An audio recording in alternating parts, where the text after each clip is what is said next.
Media থাকে, হয়তো কোনো ক্যামেরায় না হয় মোবাইলে রেকর্ড হয়, এবং আমাদের প্রোগ্রামগুলো সবসময় ওপেন ফিল্ডে হয়, কোনো গোপন প্রোগ্রাম আমরা করি না। যদি আমরা এমন কোনো কথা বলতাম যে কথা রাষ্ট্রদ্রোহিতা হয়, যে কথা মানুষের মানবতা বিধ্বংসী কথাবার্তা হয়, পরিবেশ বিধ্বংস হয়, মানুষের মধ্যে ত্রাস সৃষ্টি হয়, মানুষের মধ্যে ফাসাদ তৈরি হয়, এ ধরনের বক্তব্য তো এত মানুষের সামনে এত ক্যামেরা নিয়ে এটা বলা তো বুক ফুলিয়ে মাথা উঁচিয়ে বলা খুবই মুশকিল ব্যাপার। আর যদি বলেও থাকে তো আমাদেরকে সেই কথার জন্য জবাবদিহিতা করানো এটা একেবারে খুব সহজ একটা ব্যাপার, ঠিক কিনা বলেন?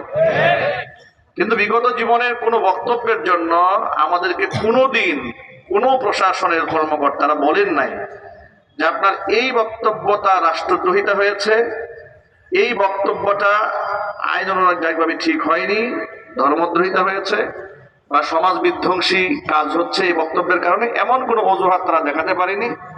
না দেখিয়ে অজুহাত একটা দাঁড় করিয়ে দিয়ে কি বলে জানেন? উনি উস্কানিমূলক কথা বলেন, একটা মুখস্থ কথা।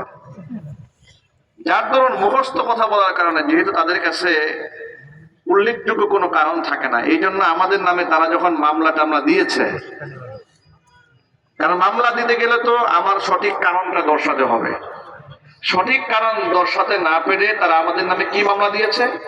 মামলা দিয়েছে ওয়াজ মাহফিল থেকে ধরে নিয়ে আমাদেরকে লিখেছে যে আমার পকেটে 16টা ককটেল বোমা পাওয়া গেছে। কথা বুঝতে পেরেছেন? এটা হচ্ছে মামলা।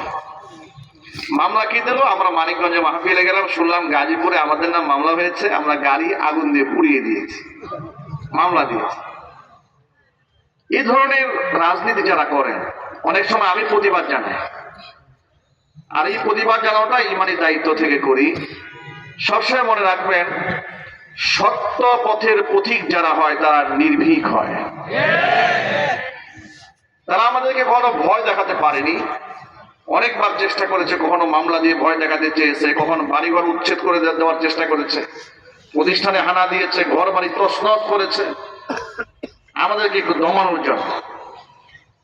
আমরা যেহেতু আল্লাহর কথা বলি, আমাদের নমনীয় হওয়ার কিছু নাই। যদি মোদির পুতেরা উচ্চ আওয়াজে কথা বলতে পারে, আমরা আল্লাহর কথা বলি, ওদের কণ্ঠের আওয়াজের উপরে নিশ্চয় আমাদের কণ্ঠের আওয়াজ উঁচু হবে। আমাদের ভয় কিসের? সেই কাজগুলো আমরা করেছি। এখন আপনারা একটু এক বাক্যে জবাব দিবেন, আসলে কি আমি উস্কানিমূলক কথাবার্তা বলতাম? আপনারা সাক্ষী দেন। আপনারা যে এখানকার অধিকাংশ মুসল্লি, আমি যে বুটবাজারে অনেক লম্বা সময় জুমার খুতবা দিয়েছি, মাঝখানে 4 বছর ওরা আমাকে নামাজই পড়াতে দেয়নি, বিনা নোটিশে আমাকে মসজিদ থেকে তাড়িয়ে দিয়েছে, বিনা অজুহাতে।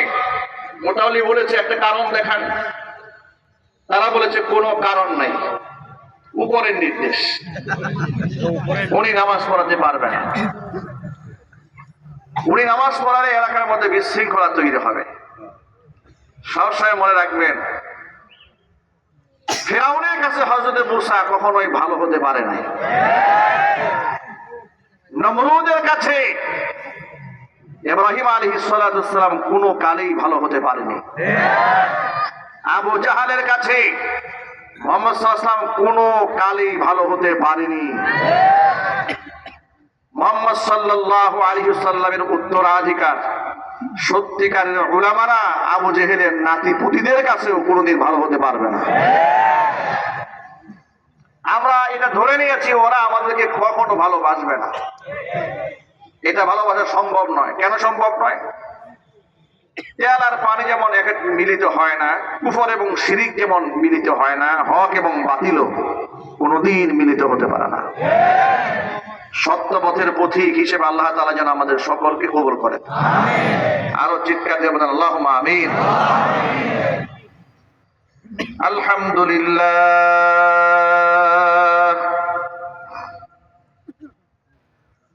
আলহামদুলিল্লাহি নাহমাদুহু ওয়া নাস্তাঈনুহু ওয়া নাস্তাগফিরুহু।